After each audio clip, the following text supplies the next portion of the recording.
Hiruk-pikuk akibat kembalinya Rizik ke tanah air tak terhindarkan. Di bandara, ketibaannya disambut oleh puluhan ribu massa pendukungnya. Massa berdesakan tanpa mengindahkan protokol kesehatan. Hanya sebagian kecil saja yang memakai masker, itu pun di dagu.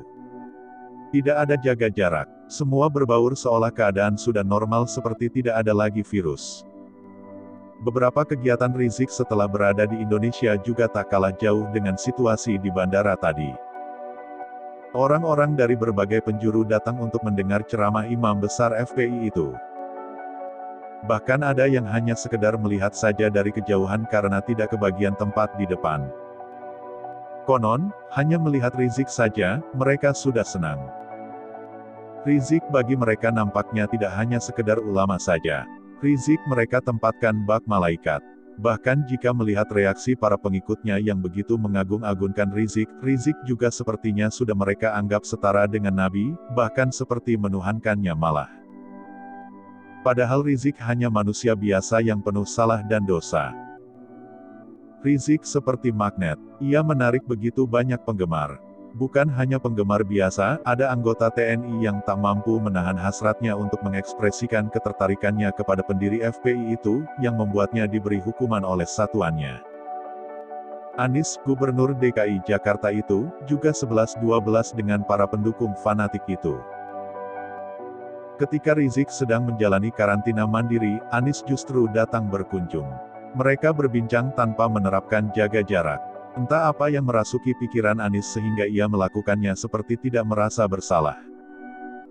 Sementara ia seorang pemimpin, yang semestinya memberi contoh yang baik kepada jutaan warganya. Kalaupun sudah rindu, ingin bertemu, apa tidak bisa ditahan barang 2 minggu saja? Atau bisa berkomunikasi lewat berbagai fasilitas pertemuan daring yang tersedia saat ini? Kenapa mesti mengumbar kebodohan seperti seolah-olah ia kebal hukum? Jika rakyatnya yang melanggar protokol kesehatan ia tindak, namun ketika ia yang melanggar tidak apa-apa. Anies ingin meraih simpati para kelompok kadal gurun itu. Silakan saja, tapi janganlah dengan cara-cara tidak beradab seperti itu. Masih ada banyak pendekatan yang jauh lebih elegan. Tapi ini memang terkait erat dengan kedewasaan. Ya, kedewasaan berpolitik. Dan dari apa yang ia tunjukkan itu, kita dapat simpulkan kalau Anies ternyata masih anak-anak.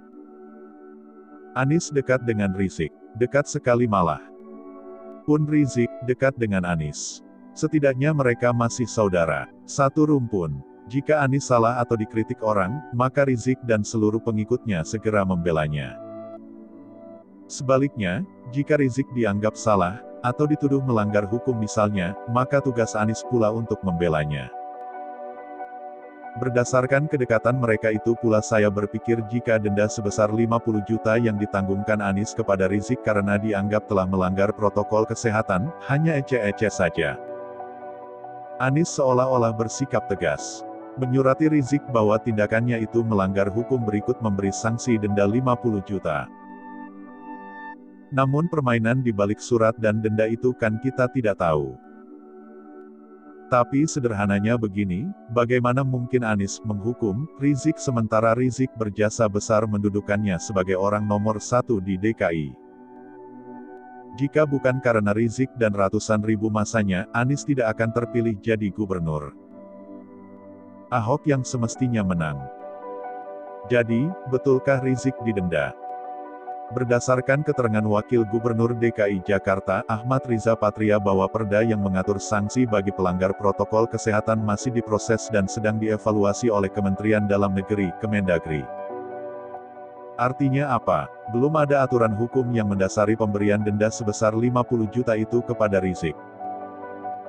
Sebaliknya, sang Gubernur Anies Baswedan, kepada para pewarta menyampaikan bahwa Pemprov DKI telah menjatuhi Rizik sanksi denda sebesar 50 juta.